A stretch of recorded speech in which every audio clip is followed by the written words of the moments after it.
ஆட்டுக்கறிக்கோட மசாலாக்களை சேர்த்து உரல்ல போட்டு உலக்கையால இடிச்சு இந்த மாதிரி செஞ்சு பழைய சோறை கரைச்சு அது கூட கடிச்சுக்கிட்டு சாப்பிட்டா அவ்வளவு அருமையா இருக்கும்.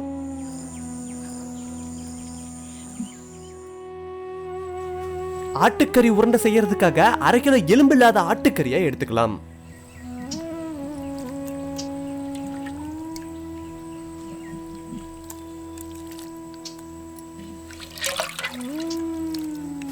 ஆட்டுக்கறியை தண்ணி ஊத்தி சுத்தமா கழுவிட்டு கறியை ஆட்டுக்கல்ல போட்டு அது கூடவே 200 கிராம் சின்ன வெங்காயம், 15 வரமிளகாய், 1 தேக்கரண்டி சோம்பு, 1 சின்ன துண்டு பட்டை, 8 கிராம்பு, 1 சின்ன துண்டு இஞ்சி, 20 பல்லு பூண்டு, 2 தேக்கரண்டி வர கொத்தமல்லி, 5 பச்சை மிளகாய், கொஞ்சம் உப்பு, மஞ்சத்தூள் சேர்த்து கறியை நல்லா இடிக்க ஆரம்பிச்சிடலாம்.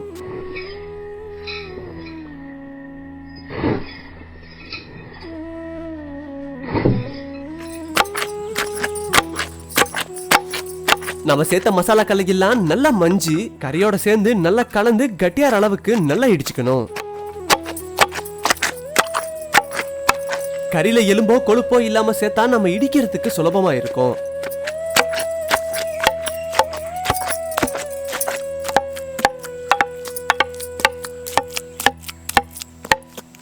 ஆட்டுக்கறி இந்த பதம் வர வரைக்கும் நல்லா இடிச்சு எடுத்துக்கலாம்.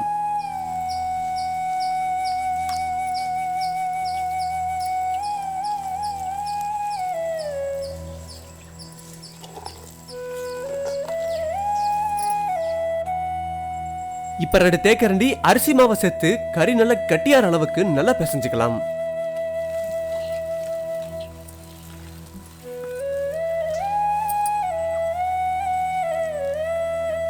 ஆட்டுக்கறி உருண்டை நல்லா வேகிறதுக்காக இந்த மாதிரி சின்ன சின்ன உருண்டைகளா உருட்டி எடுத்துக்கலாம். பெரிய பெரிய உருண்டைகளா உருட்டினா கறி உள்ள வேகாது, மேல தீஞ்சு போயிடும். அதனாலதான் சின்ன சின்ன உருண்டைகளா உருட்டுறோம். நம்ம இடிச்ச எல்லா ஆட்டுக்கறியும் சின்ன சின்ன உருண்டைகளா உருட்டி எடுத்துக்கிட்டாச்சு.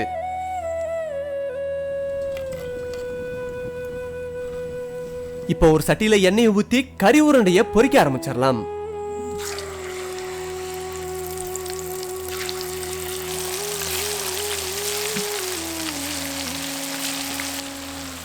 ஆட்டுக்கறியை எண்ணெயில பொரிக்கும் போது இந்த மாதிரி கொழுப்புகள் தனியா பிரிஞ்சு வரும். இதை அரிக்கரண்டி வச்சு மேலவா அரிச்சு எடுத்துடலாம்.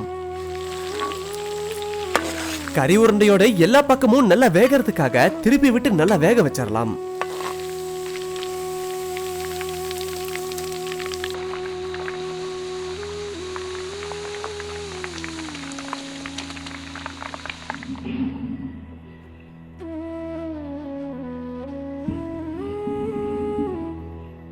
எண்ணெயில இருக்க நுரையெல்லாம் நல்லா அடங்கி இந்த அளவுக்கு பொன்னிறமா பொரிஞ்சதும் கறி உருண்டையை எடுத்துடலாம்.